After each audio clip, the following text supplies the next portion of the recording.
कई आवाजें ऐसी होती है जो सिर्फ आपके कानों तक नहीं बल्कि आपके भीतर कहीं गहराई में उतर जाती है।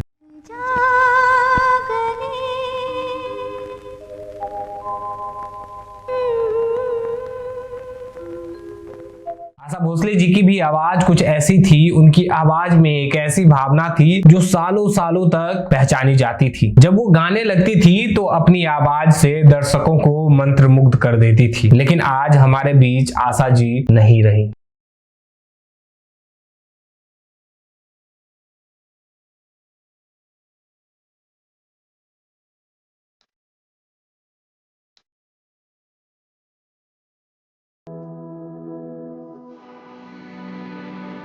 बारह अप्रैल 2026 को आशा भोसले जी का निधन मुंबई के ब्रीच कैंडी हॉस्पिटल में हुआ। 92 वर्ष की आयु में आशा जी के कई अंगों ने एक साथ काम करना बंद कर दिया था। चेस्ट इन्फेक्शन के अलावा आशा जी का निधन हार्ट अटैक की वजह से भी हुआ, लेकिन विशेषज्ञों के मुताबिक अत्यधिक थकान भी उनके निधन का एक कारण था। आशा भोसले जी ने लगभग 8 दशकों में 12,000 से ज्यादा गाने रिकॉर्ड किए थे। जब भी हम उनके गाने सुनते हैं ऐसा लगता है कि हर गाना सिर्फ हमारे लिए बनाया गया हो। उन्हें असाधारण बनाने वाली चीज सिर्फ उनकी आवाज की व्यापकता नहीं थी बल्कि उसमें छिपी सच्चाई थी। उन्होंने हर भावना को अपनी आवाज में ढाला और उन्हें सजीव बना दिया। आशा भोसले जी ने संगीत का सफर 1940 के दशक की शुरुआत में मराठी फिल्म इंडस्ट्री से की थी। उन्होंने अपनी किशोरावस्था में ही प्लेबैक सिंगिंग की दुनिया में कदम रखा। उनका पालन पोषण ऐसे परिवार में हुआ जो संगीत के बहुत करीब था। हालांकि शुरुआत में आशा भोसले को अपनी बहन लता मंगेशकर की विशाल परछाई से बाहर निकलने के लिए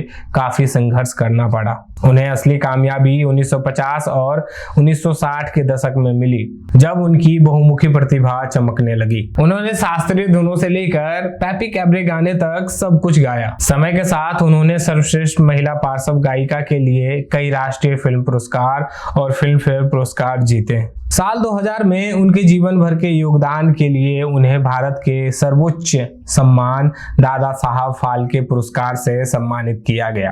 2008 में उन्हें भारत का दूसरा सबसे बड़ा नागरिक पुरस्कार पद्म विभूषण प्राप्त हुआ। इसके अलावा उनके डॉक्टरेट और अंतर्राष्ट्रीय पहचान के साथ साथ ग्रैमी पुरस्कार का नामांकन भी मिला। उनकी यात्रा केवल पुरस्कारों तक सीमित नहीं है बल्कि यह एक नए रूप में खुद को ढालने और कठिनाइयों के सामने डटे रहने की कहानी है। आशा भोसले जी को अपने जीवन में कई अस्वीकृतियां और तुलना का सामना करना पड़ा, लेकिन उन्होंने लगातार मेहनत जारी रखी। उन्होंने अलग अलग शैलियों में प्रयोग किए और कुछ वर्षों के बाद अपनी एक अलग पहचान बना ली। आशा भोसले जी की सुरीली आवाज पूरी दुनिया में गूंजती है। उन्होंने लंदन, न्यूयॉर्क और दुबई जैसे शहरों में अपनी सुरीली आवाज का प्रदर्शन किया। उन्होंने अंतर्राष्ट्रीय कलाकारों के साथ सहयोग किया और इंग्लिश गाने भी रिकॉर्ड किए। जब उन्होंने ब्रेडली के साथ काम किया तो उनकी आवाज GTA के साउंड ट्रैक में शामिल हुई। आपकी धुनें हमेशा के लिए याद रखी जाएंगी, आपके गाने गुनगुनाए जाएंगे, हम आपको हमेशा